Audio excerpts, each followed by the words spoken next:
If you're wondering how you can enable night mode for 10 to 30 seconds, so in this video I will show you how you can do that. First of all, just open the camera app, then tap on the 6 dots over here. Now from this pop-up menu, just tap on night mode and turn it on. As you can see, we have enabled night mode. Now just tap on night mode one more time and enable night mode max. And once you enable night mode max, you will be able to use night mode for 10 to 30 seconds. Now as you can see, it is currently showing 1 second. But if you want to enable it for 30 seconds, just go to a dark environment where there is very little light. And once you do that, your iPhone will automatically set to night mode at 30 seconds. As you can see, since we are in a very good lighting condition, it is showing 1 second.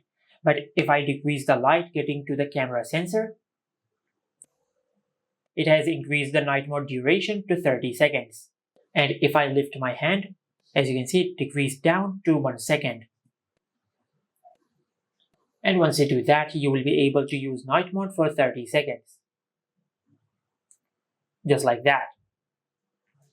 And this is how you can enable night mode for 10 to 30 seconds on the iPhone 16, 16 Pro, Pro Max, and the Plus. Make sure to like, comment, and subscribe. Thank you for watching.